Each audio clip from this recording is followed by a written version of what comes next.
Novels for ever میں خوش آمدید۔ ناول جنت کے پتے، جس کی رائٹر ہے نمرہ احمد، اس کی یہ چوتھی ایپیسوڈ ہے اور بہت ہی اچھا ناول جا رہا ہے، آپ لوگوں کو بھی پسند آ رہا ہوگا۔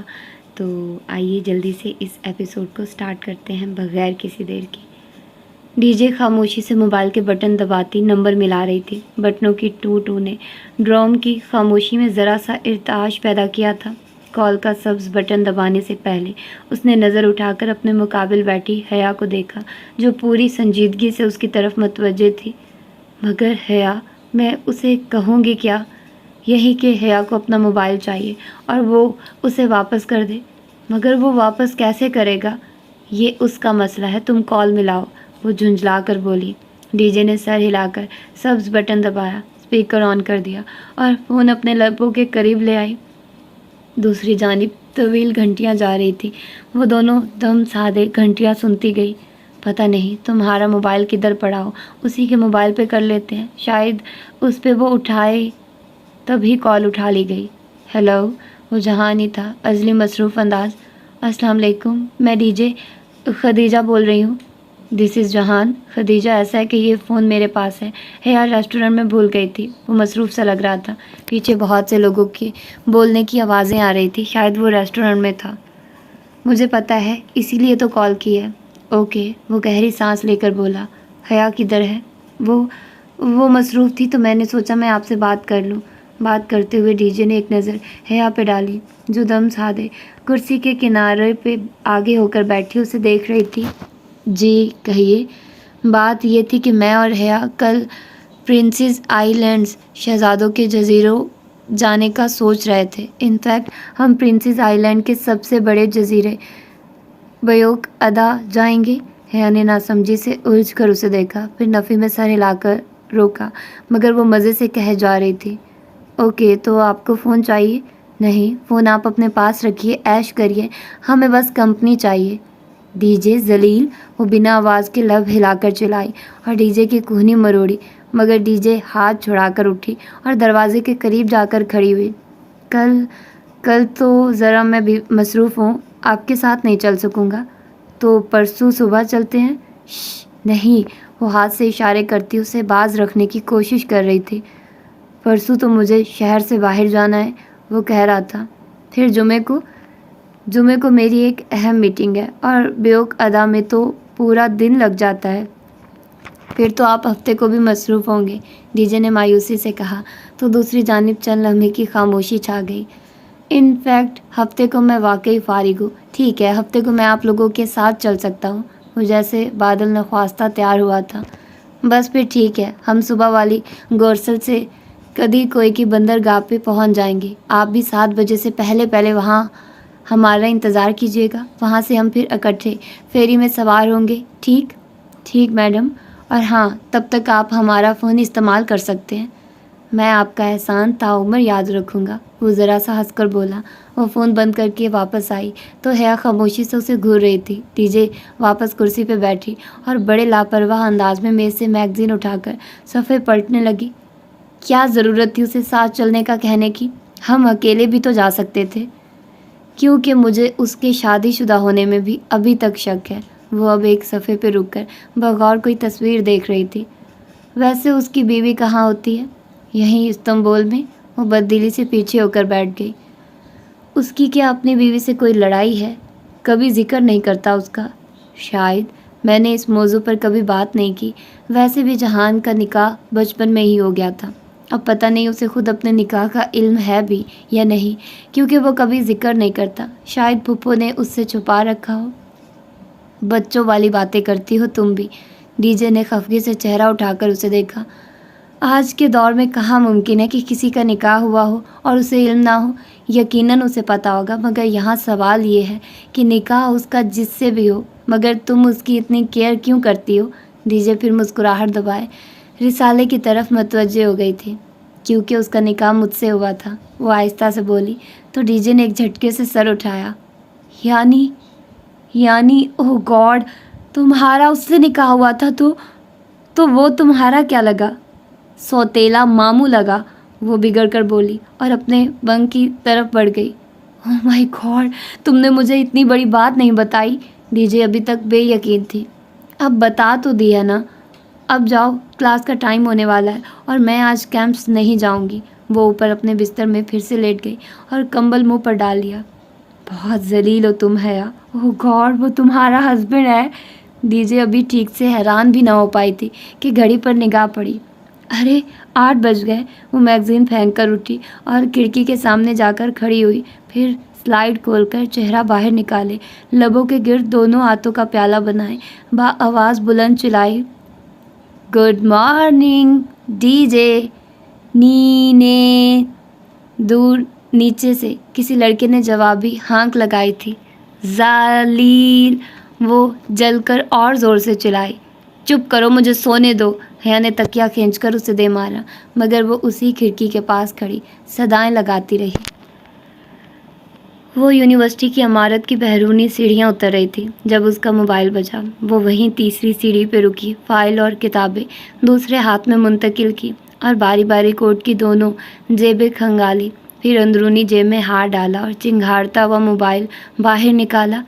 یہ اس کا پاکستانی سم والا فون تھا. دوسرا موبائل جہاں کے پاس ہونے کے باعث وہ آج کل اسے ہی استعمال کر رہی تھی. چمکتی اسکرین پہ ترکی کا کوئی غیر شناسا نمبر لکھا آ رہا تھا. نمبر کس کا تھا اسے قطعی یاد نہ آیا. نمبر یاد رکھنے میں وہ بہت چور تھی. اسے اپنے پاکستانی نمبر تک کے آخری 2 ہندسے بولتے تھے اور ترکی والا تو خیر سرے سے یاد نہ تھا. ہیلو. وہ فون کان سے لگائے ہوئے وہیں سیڑھی پہ بیٹھ گئی, کندھے سے بیگ اتار کر ایک طرف رکھا. جہاں تیرا نقش قدم دیکھتے ہیں, خیابہ خیابہ ارم دیکھتے ہیں. آواز اجنبی تھی بھی اور نہیں بھی, مگر اس کا لوچ, اتار چڑھاؤ اور انداز سب شناسا تھا. وہ لب بھینچ گئی. عبدالرحمن بات کر رہا ہوں اور بات کرنے کی اجازت چاہتا ہوں. گو کہ وہ پڑھا لکھا لگتا تھا, مگر انداز سے کہیں نہ کہیں ممبئی کے کسی نچلے طبقے کے شہری کی جھلک آتی تھی. کیا بات کرنی ہے آپ کو؟ آخر آپ مجھ سے چاہتے کیا ہیں؟ ملنا چاہتا ہوں. بتائیے, کیا یہ ممکن ہے؟ اس کی ریڑھ کی ہڈی میں ایک سرد لہر دوڑ گئی. ہتھیلیاں بے اختیار پسینے میں بھیگ گئی. میں نہیں مل سکتی. کیوں؟ جس فون کال میں آپ کی دوست نے آپ کے کزن کو اپنے ساتھ چلنے کی آفر کی تھی, اس میں غالباً انہوں نے بیوک ادا کا ذکر کیا تھا. پرنسز آئی لینڈز, شہزادوں کے جزیرے. کیا آپ ادھر نہیں آ رہی؟ تو وہ اس کی کالز ٹیپ کر رہا تھا اور تبھی اس نے پاکستان والے موبائل پہ کال کی تھی, کیونکہ وہ ترکی والے فون کے جہان کی تحویل میں ہونے کے بارے میں جانتا تھا. میں بیوک ادا نہیں جا رہی. آئندہ آپ نہ تو میرا پیچھا کریں گے نہ ہی میری کالز ٹیپ کریں گے, ورنہ میں آپ کی جان لے لوں گی, سمجھے؟ اس نے جھلا کر فون کان سے ہٹایا اور سرخ بٹن زور سے دبایا. موبائل آف ہو گیا. وہ گہری سانس لے کر اٹھ کھڑی ہوئی, جانے کب یہ شخص اس کا پیچھا چھوڑے گا.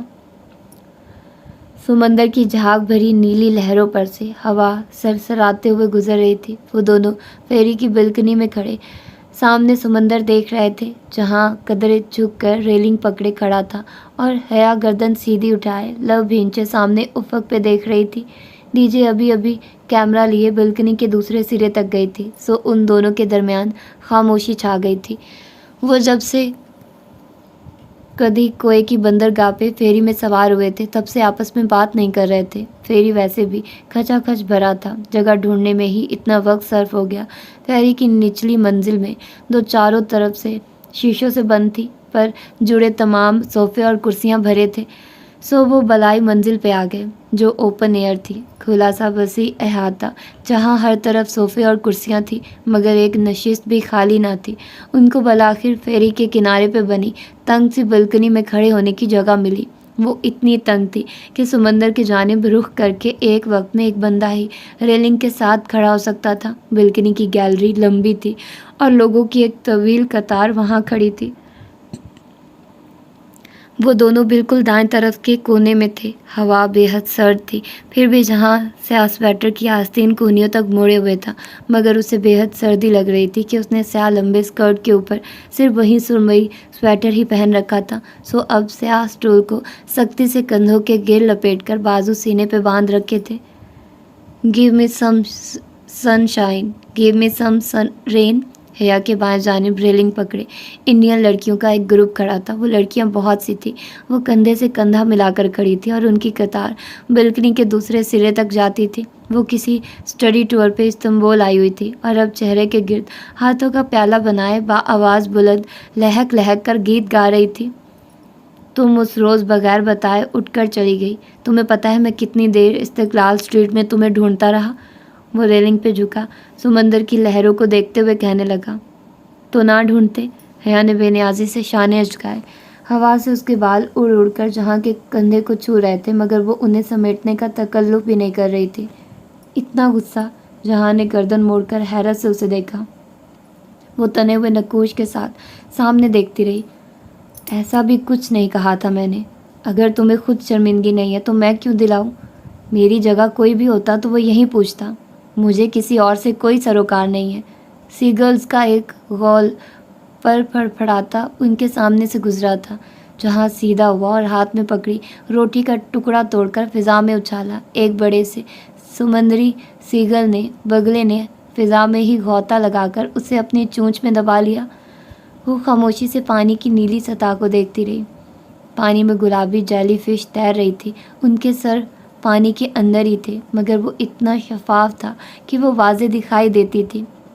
کیا میرا اتنا بھی حق نہیں ہے حیا کہ میں پوچھ سکوں کہ وہ شخص کیوں تمہارے پیچھے پڑا ہوا ہے؟ پوچھو، ضرور پوچھو، مگر اسی سے جا کر پوچھو۔ مگر میں نہیں جانتا کہ وہ کون ہے۔ میں بھی نہیں جانتی کہ وہ کون ہے۔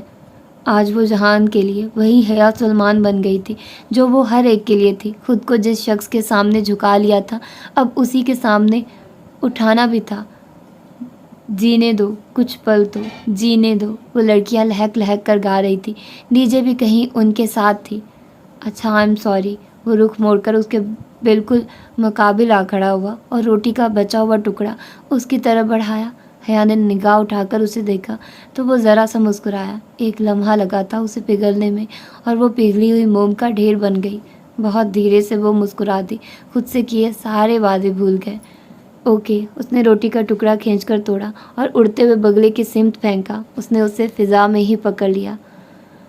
تمہارا ترکی بہت خوبصورت ہے جہاں، مگر یہاں کے لوگ اچھے نہیں ہیں۔ اب وہ روٹی کے ٹکڑے کر کر کے فضا میں اچھال رہی تھی۔ اچھا، کیسے ہیں وہ؟ اکھڑ، بد لحاظ، بد تمیز، بد تہذیب، بد مروت، الٹے دماغ کے لوگ ہیں یہاں کے، وہ کہتی گئی اور وہ بے اختیار ہنستا چلا گیا۔ اور پاکستان کے لوگ کیسے ہوتے ہیں حیا سلیمان؟ خوب ہنس کر وہ بولا تھا۔ کم از کم ترکوں سے تو بہتر ہوتے ہیں۔ اس نے روٹی کا آخری ٹکڑا بھی دور اچھال دیا جہاں ابھی تک ہنس رہا تھا۔ Give me some sunshine, give me some rain, give me another chance to grow up again۔ لڑکیاں اسی طرح مگن سی گا رہی تھی۔ وہ تینوں ساتھ ساتھ بیوق ادا کی اس بل کھاتی سڑک پر نیچے اتر رہے تھے۔ حیا ایک ہاتھ سے اسٹول اور دوسرے سے اڑتے بالوں کو سمیٹ کے پکڑے ہوئے چل رہی تھی۔ اسے یوں لگ رہا تھا کہ وہ پرانے زمانوں میں واپس چلی گئی ہے، ایک قدیم جزیرے پہ جو ساری دنیا سے الگ تھلگ سمندر کے درمیان واقع تھا۔ وہ صدیوں پرانے شہزادوں کے جزیرے تھے اور وہ خود کوئی امر ہوئی شہزادی تھی۔ شہزادوں کے جزیرے یا پرنسز آئی لینڈز، ترک میں ادا لار، ادا یعنی جزیرے اور لار یعنی شہزادوں کے، مرمرا کے سمندر میں قریب قریب واقع 9 جزیروں کے گروہ کو کہا جاتا تھا۔ گئے وقتوں میں سلاطین اپنے تخت و تاج کے لیے خطرناک لگتے شہزادوں کو جلا وطن کر کے ان 9 جزیروں پہ بھیجا کرتے تھے، جس سے ان کا نام پرنسز آئی لینڈز پڑ گیا۔ بیوق ادا ان میں سب سے بڑا جزیرہ تھا۔ بیوق یعنی بڑا اور ادا یعنی جزیرہ۔ بیوق ادا دنیا کے ٹریفک، رش اور ہنگامے سے دور ایک پرسکون چھوٹا سا جزیرہ تھا۔ وہاں گاڑیاں، بسیں اور دوسری آٹوز نہیں ہوتی تھی۔ سفر کرنے کے لیے قدیم وقتوں کی طرح گھوڑا گاڑیاں اور بگھیاں تھیں اور پھر بائی سائیکل۔ ڈی جے اور جہاں اس سے چند قدم آگے نکل گئے تھے اور وہ قدیم زمانوں کے رومانس میں کھوئی ذرا پیچھے رہ گئی تھی۔ وہ دونوں باتیں بھی کر رہے تھے، ان میں اب خاصی بے تکلفی ہو چکی تھی۔ جہاں اسے ریسٹورنٹس کے متعلق کچھ بتا رہا تھا۔ یہاں بہت زیادہ اقسام کے کباب ملتے ہیں، غالباً 150 اقسام کے، اور یہ ریسٹورنٹ یا تو سوپ فری دیتا ہے یا ایپل ٹی۔ وہ بے تجھی سے ان کی باتیں سنتی قدم اٹھا رہی تھی۔ اس جگہ سڑک دونوں طرف سے ریسٹورنٹس میں گھری تھی، ان کے دروازے کھلے تھے اور سامنے برآمدے میں شیڈ تلے کرسیاں اور میزیں بچھی تھی۔ سیاحوں کا ایک ہجوم ہر سو پھیلا تھا۔ سڑک کے وسط میں ایک جگہ مجمع سا لگا تھا، وہ تینوں بھی بے اختیار دیکھنے کے لیے رک گئے۔ سیاحوں کے درمیان گھری وہ ایک خوبصورت سی ترک بچی تھی۔ وہ گہرے جامنی بغیر آستین فراق میں ملبوس تھی، گھنگریالے بال کندھے پہ آگے کو ڈالے ہوئے تھی۔ وہ ریڈ کارپٹ پہ کھڑی کسی اداکارہ کی طرح کمر پہ ہاتھ رکھ کے ایک معصوم سا پوز بنائے کھڑی تھی، اور ارد گرد دائرے میں کھڑے سیاح کھٹا کھٹ اپنے کیمروں میں اس کی تصویریں مقید کر رہے تھے۔ وہ ہر تصویر کے بعد ذرا مختلف انداز میں کھڑی ہو جاتی ہو اور چہرے پہ معصومیت طاری کیے کبھی آنکھیں پٹ پٹاتی، کبھی تھوڑی تلے ہاتھ رکھتی، کبھی مسکراتی، کبھی ناک سکڑتی۔ شاید ایک دو سیاح اس کی تصویر بنانے رکے ہوں گے تو دیکھا دیکھی مجمع لگ گیا ہوگا۔ وہ اور ڈی جے بھی فوراً اپنے کیمرے نکال کر تصویریں بنانے کھڑی ہو گئی۔ اس بچی کے پوز اتنے پیارے تھے کہ تصویریں بنا بنا کر بھی ان کا دل نہیں بھر رہا تھا۔ تھوڑی دیر بعد حیا نے لمحے بھر کا توقف کرتے اپنا چہرہ اٹھایا تو دیکھا جہاں ساتھ ہی کھڑا لب بھنچے قدرے ناگواری سے یہ سارا منظر دیکھ رہا تھا۔ وہ شانے اچکا کر پھر سے سیاحوں کے جھمکتے میں گھری بچی کی طرف متوجہ ہو گئی۔ یار عمر دیکھو اس کی، اور ایکشن کیسے مار رہی ہے۔ ڈی جے ہنستے ہوئے تصویریں کھینچ رہی تھی۔ دفتن مجمع کو چیر کر ایک لڑکی آگے بڑھتی دکھائی دی۔ اس نے لمبے اسکرٹ اور کھلے سویٹر کے اوپر بھورا سادہ اسکارف چہرے کے گر لپیٹ رکھا تھا۔ اس کی رنگت سنہری تھی اور آنکھیں بھوری سبز۔ وہ 16-17 برس کی لگتی تھی۔ بائیں کہنی پر اس نے ایک ٹوکری ڈال رکھی تھی جس میں جنگلی پھول تھے۔ وہ ماتھے پہ تیوریاں لیے آگے بڑھی اور سختی سے اس بچی کا بازو پکڑا۔ بچی گھبرا کر پلٹی اور جیسے ہی اس لڑکی کو دیکھا اس کے لبوں سے ہولے سے نکلا عائشہ گل۔ جواباً وہ بھوری سبز آنکھوں والی لڑکی ترک میں غصے سے کچھ کہتی ہوئی اس کا بازو پکڑ کر مجمع میں سے ہی راستہ بنا کر اس کو لے جانے لگی۔ وہ ترک میں جو کہہ رہی تھی وہ ایسا تھا کہ سیاح فوراً پیچھے ہٹنے لگے۔ ریڈ کارپٹ شو ختم ہو گیا تھا۔ بچی اب مزاحمت کرتی چڑچڑے پن سے کچھ کہہ رہی تھی۔ وہ لڑکی جس کا نام شاید عائشہ گل تھا مسلسل بولتی ہوئی اسے لے کر جا رہی تھی۔ اس کی بھوری آنکھوں میں غصہ بھی تھا اور دکھ بھی اور شاید نمی بھی۔ حیا گردن موڑ کر ان کو جاتے دیکھتی رہی۔ آؤ تمہیں اپنا بیوق ادا دکھاتا ہوں۔ جہاں کی آواز پہ وہ چونکی، پھر خفیف سا سر جھٹک کے اس کے ساتھ آگے بڑھ گئی۔ جہاں نے ایک بگھی روک دی تھی۔ ڈی جے نے البتہ 4 لیراز فی گھنٹہ کے حساب سے سائیکل کرائے پر لے لی تھی اور اب وہ اسی پہ سوار ہو رہی تھی۔ حیا بگھی کے قریب آئے تو جہاں نے ایک طرف ہو کر راستہ دیا۔ وہ شاہانہ سی بگھی اوپر سے کھلی تھی۔ آگے ایک گھوڑا جتا تھا، اس کے ساتھ بگھی بان لگام تھامے بیٹھا تھا۔ پیچھے خوبصورت سی 2 افراد کے بیٹھنے کی نشست بنی تھی جس پہ سنہری نقش و نگار بنے تھے۔ وہ احتیاط سے اوپر چڑھی۔ مخملی شاہی نشست نہایت گداز تھی۔ وہ دونوں ایک ساتھ ہی اس پہ بیٹھے۔ بگھی بان نے گھوڑے کو ذرا سی چابک لگائی تو وہ چل دیا۔ پتھریلی سڑک پہ اس کے ٹاپوں کی آواز گونجنے لگی۔ تو پھر پاکستان کے اچھے لوگ کیسے ہوتے ہیں؟ حیا نے گردن اس کی طرف پھیری۔ وہ ہاتھ میں پکڑے اسمارٹ فون پر نگاہیں جمائے پوچھ رہا تھا۔ وہ اسے کبھی بھی مکمل توجہ نہیں دے گا یہ تو طے تھا۔ پاکستان اور پاکستان کے اچھے لوگ۔ حیا گہری سانس لے کر سامنے کو دیکھنے لگی۔ درختوں کی دونوں قطاروں کے درمیان بگھی سست روی سے آگے بڑھ رہی تھی۔ ہم بہت ترقی یافتہ نہیں ہیں، بہت پڑھے لکھے بھی نہیں ہیں، دھوکہ دہی، رشوت زنی، قتل و غارت اور بہت سی برائیوں میں بھی ملوث ہیں۔ ہمارے ہاں ظلم کھلے عام کیا جاتا ہے اور مظلوم بھی ہم ہی ہوتے ہیں۔ ہم پسماندہ بھی ہیں اور پست ذہن کے بھی، مگر اس سب کے باوجود جہاں سکندر ہم دل کے برے نہیں ہیں۔ ہمارے دل بہت سادہ، بہت معصوم، بہت پیارے ہوتے ہیں۔ پھر وہ قدرے توقف سے بولی، کیا تم نے واقعی ابا سے پوچھا تھا کہ پاکستان میں ہر روز بم بلاسٹ ہوتے ہیں؟ میں نے موبائل کی اسکرین کو انگلیوں میں پکڑے وہ ذرا سا چونکا، پھر زیر لب مسکرا دیا۔ شاید، کیا نہیں ہوتے؟ ہوتے تو ہیں۔ ہماری انٹرنیشنل اسلامک یونیورسٹی کے کیفے میں بھی بلاسٹ ہوا تھا۔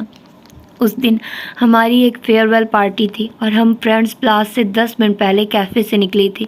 جب ہم دوبارہ آئے تو بہت برا منظر تھا۔ وہ خون، ٹوٹا کانچ، جلی ہوئی دیواریں۔ اس نے یاد کر کے جیسے جھرجھری لی۔ تو سیکیورٹی ادارے کیا کرتے ہیں؟ لگتا تو نہیں کہ کچھ کرتے ہیں۔ خیر، ترکی کے لوگ کیسے ہوتے ہیں؟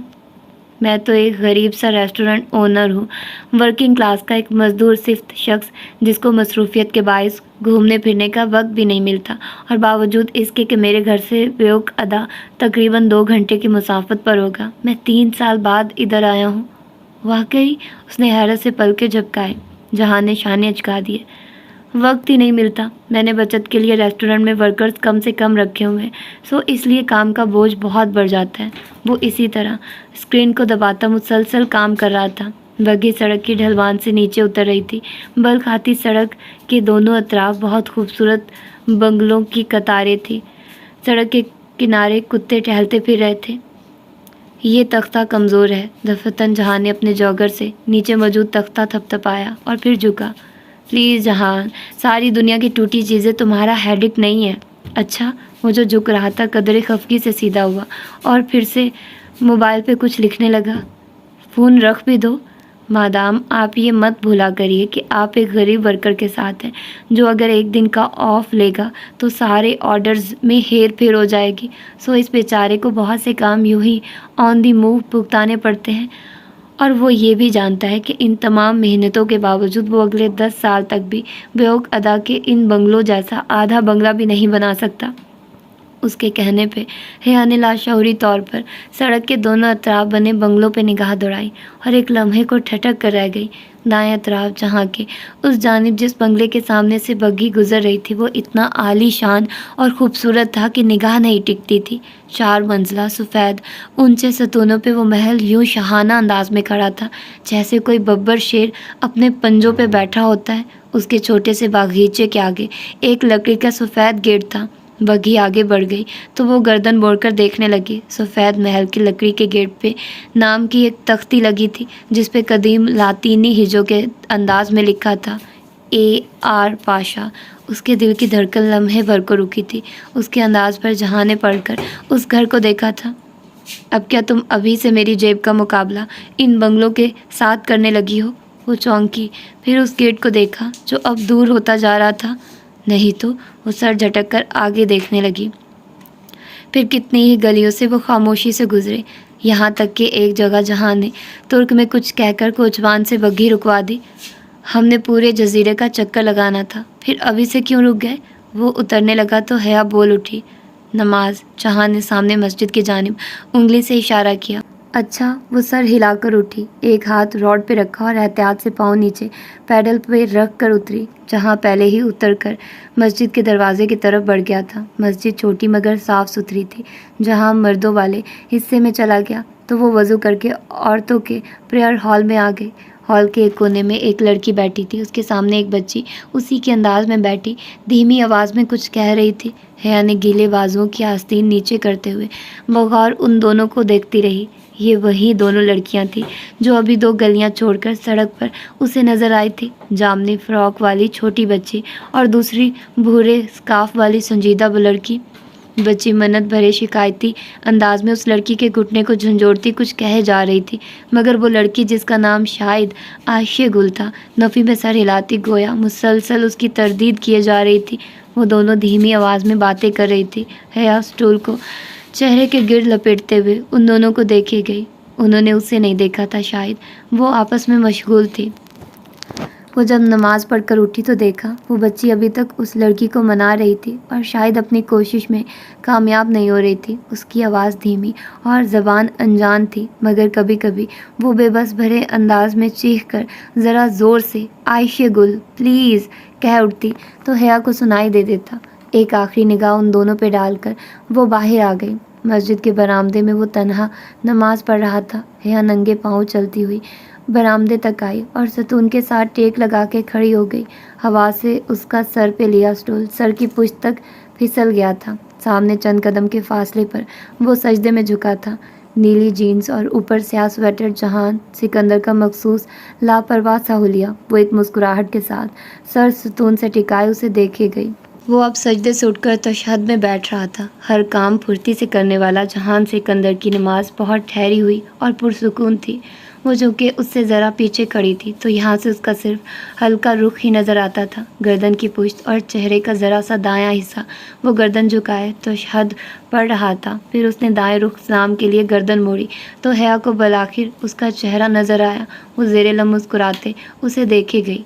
دوسری جانب سلام پھیر کر اس نے دونوں ہاتھ دعا کے لیے اٹھائے۔ چند لمحے یوں ہی بیٹھا دعا مانگتا رہا، پھر ایک گہری سانس لے کر ہاتھ چہرے پہ پھیرتا وہ کھڑا ہوا اور واپس مڑا تو اسے ستون کے ساتھ کھڑے دیکھ کر مسکرایا۔ تم انتظار کر رہی تھی؟ وہ ذرا مسکرا کر کہتا اس کی طرف آیا تو حیا نے اس بات میں سر ہلا دیا۔ وہ دونوں ساتھ ہی باہر آئے تھے، جہاں چوکھٹ پر جب وہ جھک کر جوگر پہن رہا تھا تو حیا نے اسے پکارا، تم مذہبی ہو؟ تھوڑا بہت۔ وہ تسمہ باندھ رہا تھا۔ لگتے نہیں ہو۔ تسمے کی گرہ لگاتی اس کی انگلیاں تھمیں۔ اس نے سر اٹھا کر قدرے ناسمجھی سے حیا کو دیکھا۔ میں کیا کرتا تو مذہبی لگتا؟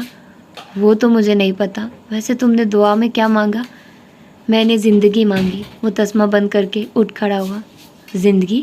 حیا نے اس کا چہرہ دیکھتے ہوئے دہرایا۔ وہ اب عادتاً سویٹر کی آستینیں موڑ رہا تھا۔ انسان وہی چیز مانگتا ہے جس کی اس کو کمی لگتی ہے، سو میں ہمیشہ زندگی مانگتا ہوں۔ اگر زندگی ہے تو سب خوبصورت ہے، نہیں ہے تو سب اندھیرا ہے۔ وہ دونوں سڑک کے کنارے ساتھ ساتھ چلنے لگے تھے۔ خوبصورتی کیا ہوتی ہے جہان؟ بیوق ادا کی ایک سرد ہوا اس کے بال پھر سے اڑانے لگی تھی۔ شال سر سے پھسل کر اب گردن کے پیچھے اٹک گئی تھی، اور جب اپنے بکھرتے بال دونوں ہاتھوں میں سمیٹتے ہوئے اس نے یہ سوال پوچھا تھا تو شدید خواہش کے باوجود وہ جانتی تھی کہ وہ خوبصورتی حیا سلیمان کی آنکھیں ہیں جیسی کوئی بات نہیں کہے گا، مگر جو اس نے کہا وہ حیا سلیمان کے لیے قطعی غیر متوقع تھا۔ علی کرامت کی ماں؟ کیا؟ اس نے ناسمجھی سے جہان کو دیکھا۔ وہ سامنے دیکھتے ہوئے قدم اٹھا رہا تھا۔ میرے لیے خوبصورتی علی کرامت کی ماں پہ ختم ہو جاتی ہے۔ علی کرامت میرا ایک کلاس فیلو تھا۔ ایک دفعہ میں اس کے گھر گیا تھا، تب میں نے اس کی ماں کو دیکھا تھا۔ وہ بہت خوبصورت خاتون تھی۔ وہ ڈاکٹر تھی اور اس وقت ہسپتال سے آئی تھی۔ وہ تھکی ہوئی تھی اور تب کچن میں کھڑی ٹیشو سے اپنا چہرہ تھپ تھپا رہی تھی۔ حیا، وہ چہرہ اتنا مقدس، اتنا خوبصورت تھا کہ میں بیان نہیں کر سکتا۔ اس کی بات پہ وہ چند لمحے کے لیے خاموش سی ہو گئی۔ وہ ترک تھی یا پاکستانی؟ بہت دیر بعد وہ بولی، وہ سیاہ فام تھی، خالص سیاہ فام، اور حیا کے حلق تک میں کڑواہٹ گھل گئی، تاہم وہ خاموشی سے اس کے ساتھ قدم اٹھاتی رہی۔ یہ وہ واحد شخص تھا جس کے سامنے وہ جھک جاتی تھی، خاموش ہو جاتی تھی، کڑوے گھونٹ پی لیتی تھی اور پھر بھی موم بن جاتی تھی۔ اگر یہی بات کسی اور نے کہی ہوتی تو وہ اپنے ازلی تنتنے سے اس کو اتنی سناتی کہ ایسی بات کرنے کی وہ شخص دوبارہ ہمت نہ کرتا۔ حد ہو گئی۔ سیاہ، بھلا سیاہ فام کہاں اتنے خوبصورت ہو سکتے ہیں؟ یا پھر شاید جہان کا مطلب یہ تھا کہ اسے حیا سلیمان کے مقابلے میں ایک بدصورت عورت بھی خوبصورت لگتی ہے۔ وہ زندگی میں پہلی دفعہ کسی بدصورت عورت کو سوچ کر حسد کا شکار ہوئی تھی، مگر چپ رہی۔ سحر پہر ڈھلنے لگی تو وہ واپسی کی تیاری کرنے لگی۔ بیوق ادا جزیرے کی گلیوں میں چل چل کر اب اس کے پاؤں دکھنے لگے تھے۔ ڈی جے واپسی پہ پھر سے بالکنی میں کھڑے ہونے کے لیے قطعی راضی نہ تھی، اور اس کا پورا ارادہ فیری میں گھس کر چاہے پیار سے چاہے لڑ جھگڑ کر مگر بیٹھنے کے لیے نشست ڈھونڈنے کا تھا، جہاں کو ٹکٹ لینے میں خاصی دیر لگ گئی تھی۔ 5 بجے والی فیری شام کی آخری فیری تھی۔ 100 سیاحوں کا سارا ہجوم ٹکٹ کی کھڑکی کے آگے موجود تھا۔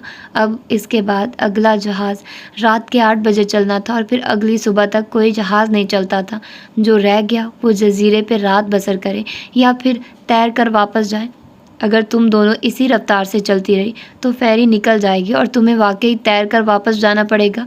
وہ ان دونوں کی سست روی پہ خاصا جھنجھلا کر بولا تھا۔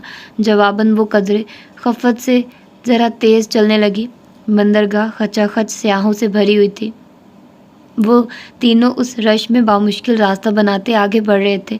جہان آگے تھا اور وہ دونوں پیچھے۔ اسے اب اپنے ریسٹورنٹ کی فکر ہونے لگی تھی۔ پراپرٹی کی مالکہ نے آ کر پھر سے کوئی ہنگامہ کیا تھا۔ جہان اسے اس سارے معاملے پہ قدرے پریشان اور متاسف لگا تھا، کیونکہ وہ تاثرات چھپانے کی مکمل کوشش کر رہا تھا، مگر وہ اس کا ہر رنگ اب پہچاننے لگی تھی۔ وہ تینوں فیری کی طرف جاتے بورڈ کی جانب بڑھ رہے تھے جب کسی نے حیا کی کہنی کو ذرا سا چھوا۔ Madam, madam! وہ ٹھٹک کر رکی اور گردن موڑی۔ اس کے عقب میں ایک 12-13 برس کا ایک ترک لڑکا کھڑا تھا۔ وہ کوئی ٹھیلے والا تھا۔ اس نے گردن کے گرد اور دونوں ہاتھوں میں بہت سے ہار اور موتیوں کی لڑیاں ڈوریوں میں باندھ کر اٹھائی ہوئی تھی، اور اب وہ لڑیوں کا ایک گچھا حیا کے چہرے کے سامنے کر کے دکھاتا، ترغیب دلانے کی کوشش کر رہا تھا۔ وہ کبھی نہ رکتی، مگر وہ موتی اور ان کی چمک اتنی خوبصورت تھی کہ اسے ٹھہرنا ہی پڑا۔ وہ بے اختیار وہ لڑیاں انگلیوں میں اٹھا کر الٹ پلٹ کر دیکھنے لگی۔ وہ بالوں میں پرونے والی لڑیاں تھیں اور اتنی حسین تھی کہ چند لمحوں کے لیے وہ لمبے بالوں کی دیوانی لڑکی ارد گرد کو فراموش کر بیٹھی۔ حیا، حیا! جہان دور سے اسے آوازیں دے رہا تھا۔ اس نے سر اٹھا کر دیکھا۔ جہان اور ڈی جے فیری کے تختے پہ چڑھ چکے تھے اور اب جھنجھلاہٹ بھری کوفت سے اسے بلا رہے تھے۔ 1 منٹ! وہ انگلش شہادت اٹھا کر ان کو رکنے کا اشارہ کرتی پلٹ کر جلدی جلدی لڑیاں دیکھنے لگی۔ How much? اس نے 2 لڑیاں الگ کر کے پوچھا۔ 10 لیرہ۔ 10 لیرہ؟ یہ تو بہت زیادہ ہے۔ اس نے خفگی سے بچے کو دیکھا۔ پیچھے جہان اسے ناگواری بھرے انداز میں پھر سے آواز دے رہا تھا۔ تم جاؤ، جگہ تلاش کرو، میں 2 منٹ میں آ رہی ہوں۔ اس نے ان کو مطمئن کرنے کے لیے جانے کا اشارہ کیا۔ ان تک آواز شاید پہنچ گئی تھی۔ تبھی وہ دونوں سر ہلا کر مڑی اور فیری کے اندرونی راستے کی جانب بڑھ گئے۔ فیری نکلنے میں ابھی 3 منٹ تھے اور وہ ان 3 منٹوں کو ضائع نہیں کرنا چاہتی تھی۔ 7 لیرہ، اس نے حتمی انداز میں لڑکے کو کہا اور پیسے نکالنے کے لیے سنہری کلچ کھولا۔ اس سے قبل کہ وہ نوٹ نکالتی، لڑکے نے ایک دم پرس جھپٹا اور بھاگ کھڑا ہوا۔ لمحے بھر کو اسے سمجھ ہی نہیں آئی کہ ہوا کیا ہے، اور جب سمجھ آیا تو وہ رکو رکو، میرا پرس! وہ چلاتی ہوئی اس کے پیچھے لپکی۔ جہان، ڈی جے، فیری، اس افتاد میں اسے سب بھول گیا۔ لڑکا پھرتی سے بھاگتا جا رہا تھا۔ سیاح افراتفری میں فیری کی طرف بڑھ رہے تھے۔ کسی کے پاس توجہ کرنے کو وقت نہ تھا۔ وہ تیز قدموں سے دوڑتی اس لڑکے کے پیچھے آئی۔ وہ بازار کی طرف مڑ گیا اور اب ایک گلی کی عین وسط میں کھڑا تھا۔ حیا جیسے ہی بھاگتی ہوئی اس گلی میں داخل ہوئی، لڑکے نے چونک کر اسے دیکھا اور پھر سے بھاگ کھڑا ہوا۔ رکو رکو! وہ غصے سے چلاتی اس کے پیچھے دوڑ رہی تھی۔ لڑکا خاصا پرتیلا لگ رہا تھا، مگر وہ اتنا تیز نہیں بھاگتا تھا۔ 3 گلیاں عبور کر کے وہ اس رہائشی علاقے میں داخل ہوا اور سرپٹ دوڑتا ہوا دائیں طرف کی قطار کے بنگلوں میں سے ایک کا گیٹ عبور کر گیا۔ وہ ہانپتی ہوئی اس گیٹ تک آئی۔ گیٹ نیم وا تھا۔ لڑکا اندر ہی کہیں گیا تھا۔ دور کہیں فیری نکل چکی ہے۔ ڈی جے اور جہان جزیرے سے چلے گئے تھے اور وہ ادھر تنہا ہی رہ گئی تھی۔ لیکن یہ وقت وہ سب سوچنے کا نہیں تھا۔ اسے اپنا پرس اور پاسپورٹ واپس لینا تھا، ہر صورت۔ اس نے ایک لمحے کو اس نیموا گیٹ کو دیکھا اور پھر اس کے پیچھے کھڑے اس عالی شان سفید محل کو، اور پھر تیزی سے اندر آئی۔ یہ وہی سفید محل تھا جو اس نے دوپہر میں دیکھا تھا۔ چھوٹے سے باغیچے میں خاموشی چھائی تھی۔ شام کے پردے اب نیلے پڑ رہے تھے۔ وہ پھولتے سانس کو ہموار کرتی متذبذب سی چلتی بنگلے کے داخلی دروازے تک آئی اور بیل کی تلاش میں ادھر ادھر دیکھا۔ لکڑی کا اونچا منقش دروازہ قدیم طرز کا بنا تھا۔ اس کے آس پاس بیل نامی کوئی شے نہ تھی۔ وہ کیا کرے؟ یوں منہ اٹھا کر کسی کے گھر میں کیسے گھس جائے؟ مگر وہ بھی تو اسی گھر میں چھپنے کی نیت سے داخل ہوا تھا۔ اسے بہرحال اندر جانا تھا۔ ایک مصمم ارادہ کر کے اس نے کندھے پہ پھسلتی شال درست کی اور دروازے کا سنہری نوب گھمایا۔ وہ قدیم وقتوں کی کوئی کھوئی ہوئی شہزادی تھی جو رستہ بھٹک کر اس جزیرے پہ آ نکلی تھی اور اب سلطان کے محل کے سامنے کھڑی تھی۔ دروازہ چرر کی آواز کے ساتھ کھلتا چلا گیا۔ اندر ہر سو اندھیرا تھا۔ اس نے چوکھٹ پہ قدم دھرا۔ ہیلو! وہ 2 قدم مزید آگے آئی اور پکارا۔ اس کی آواز کی گونج در و دیوار سے ٹکرا کر پلٹ آئی۔ وہ کسی لابی میں کھڑی تھی۔ وہاں نیم تاریکی سی چھائی تھی۔ صرف کھلے دروازے سے آتی شام کی نیلگو روشنی میں آگے جاتی راہداری سی نظر آ رہی تھی۔ اس کا دل عجیب سی بے چینی و خوف میں گھرنے لگا۔ کوئی ہے؟ اب کہ اس نے پکارا تو آواز میں ذرا ارتعاش تھا۔ ایک دم اس کے عقب میں ٹھاں کے ساتھ دروازہ بند ہوا اور کلک کے ساتھ لاک لگنے کی آواز آئی۔ وہ گھبرا کر پلٹی اور دروازے کی طرف لپکی۔ ڈور نوب بامشکل اس کے ہاتھ لگا۔ اس نے زور سے نوب کھینچا، پھر گھمایا، مگر بے سود۔ دروازہ باہر سے بند کیا جا چکا تھا۔ اوپن دی ڈور! وہ دونوں ہتھیلیوں سے لکڑی کا دروازہ پیٹنے لگی۔ ساتھ ہی وہ خوف زدہ سی دبی دبی آواز میں چلا رہی تھی۔ شہزادوں کے جزیروں پہ خوش آمدید! کسی نے بہت دھیرے سے اس کے عقب میں کہا تھا۔ شہزادوں کے جزیرے پہ خوش آمدید!